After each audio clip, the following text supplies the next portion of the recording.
Good evening, YouTube. Hope everybody's doing fine and well. Today I'm here to present a video about doing a homemade incubator for your ball python eggs. And basically, the one you see here I built on my own. It was basic, it was very simple. You know, I've seen other homemade incubators online, you know, where people put fans and you know, a lot of other things. This over here was just straight up simple. Worked for me. I got 2 clutches out of it. Hopefully I'm gonna get more. Never had a problem. So like I said, I went the simplest, the fastest, and the cheapest way to go about it. So let's start off with the cooler itself. This is a 150 quart cooler that I bought in Sports Authority. At the time it was 90 bucks. It might be a little bit more now, but I know I pay 90 bucks. It could be about 100 and change. Either way, it's going to be around that price range.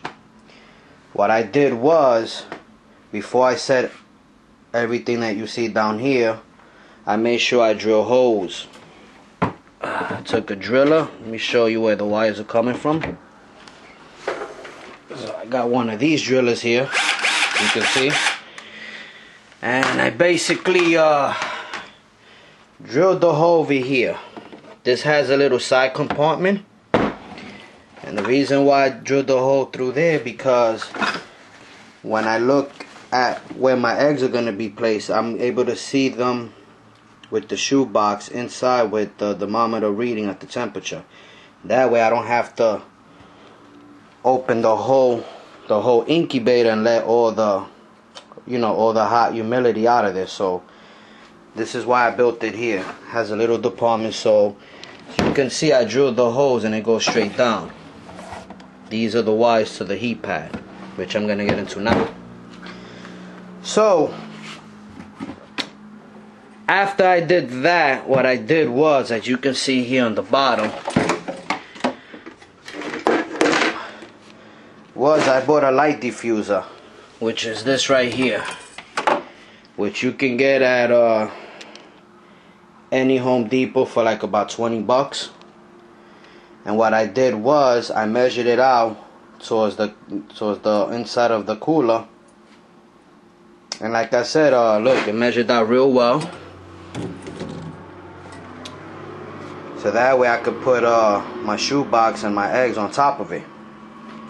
Now, let's get to the bottom of it. Over here with my heat pads, what I did was get these water bottles out of here. You guys can see a lot better.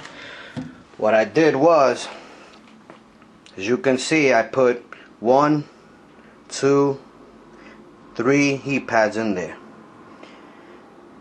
And what I did with the heat pad was I put the wire into a probe thermostat zoom mat, which is right here.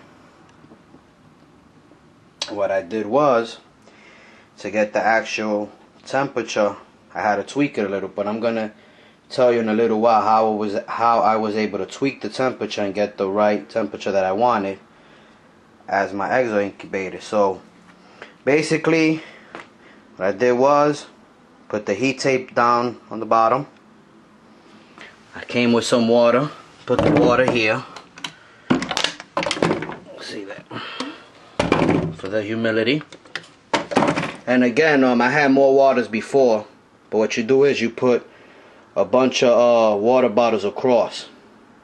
That way you're gonna set it up as a bridge. See that? Again, this is just a demonstration, but like I said, I took a lot of water bottles out. You know, because obviously I didn't have no more clutches, and once my babies hatched out. But again, you want to line water bottles all across. Then you want to come with your light diffuser, and you want to put it across the water. See that?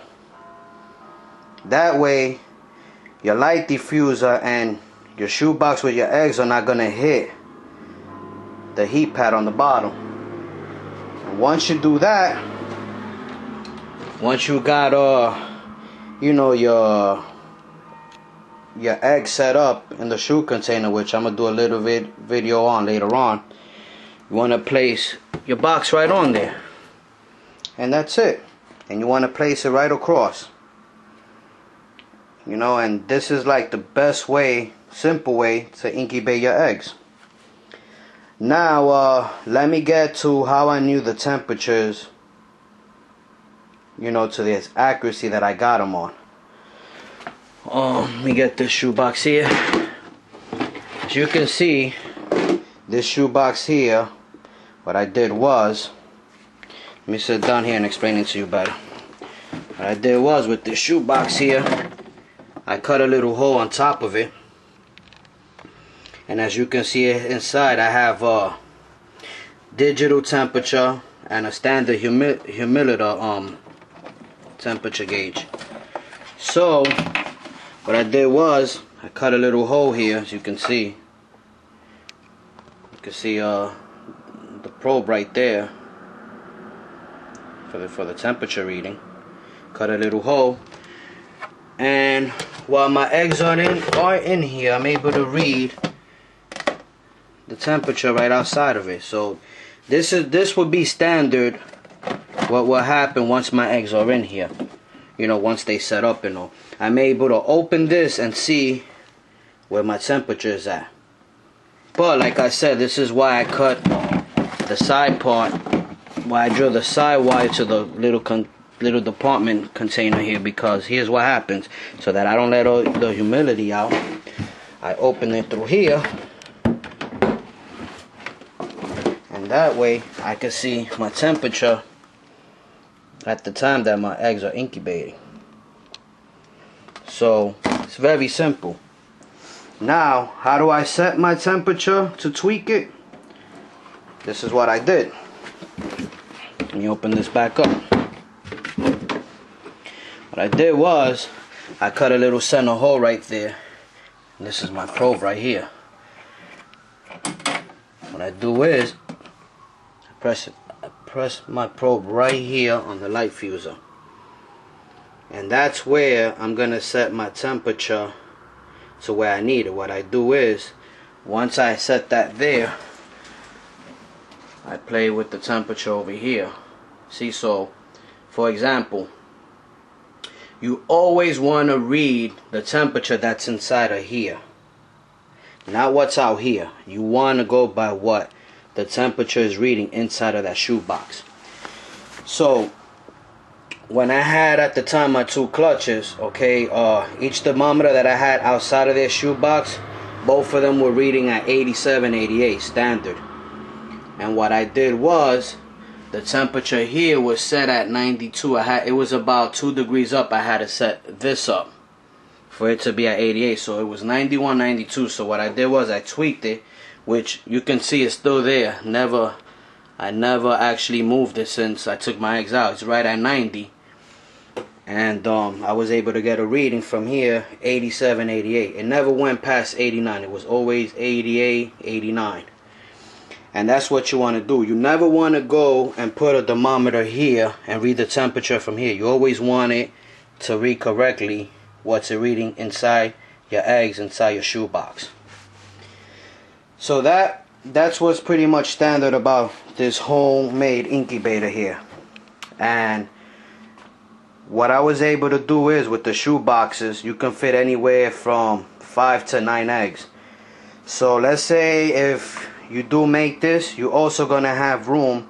You can put 1, 2, 3 shoe box, and then you can also line them on top. So let's say I have 3 here in this fold already, right? Let's just assume that. I put another one on top over here, and guess what? My incubator is gonna close nicely, and I'm gonna able to open this department hatch here and read from the top. So you can fit about 6 comfortable clutches from this 150 quart cooler. And that's it, man. It's basically simple, man. It's basically simple. You know, you don't have to be a rocket scientist or a genius whiz. It's pretty much simple. You know, what you want to do is, you want to buy the cooler first, you know, Get 1, 2, 3 to 4 heat pads, put them down. Place the wire through your thermostat over here, your probe. Okay, plug all 3 heat tapes on there. You know, put your probe down on the fuse or the fuse divider there. Set your temperature here. Make sure you put your eggs down. Read your temperature on the egg box. Make sure it's at an accurate temperature. What you want to do is you want to set your shoe box first with your setup before your eggs hatch. So that way you don't have to how you say that, adjust your temperature. You want it ready. So once your eggs are in there, you don't have to go back and play with your temperature, because that could be critical. So once you do that, you're good to go. You open it 55 days later, and you got eggs and you got babies. So it's pretty much that simple. So you figure $100 for the cooler, let's say $20 to $30 for the heat pads. You know, let's say you get one big one, that's what, $25. The 2 small ones I have there ran me about $15 each. Okay, that's about close to 50 bucks. The thermostat here is another what, $40.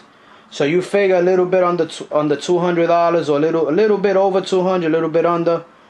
Look, you got yourself a nice homemade incubator, and you can fit anywhere from 6 to 7 clutches easy. You know, I recommend it. It's the cheapest way that I did it. You know, I was looking at professional incubators made, and you know, for something that I'm gonna pay $100 to hold 1 or 2 clutches, it wasn't working for me. So this is the best route that I went about it.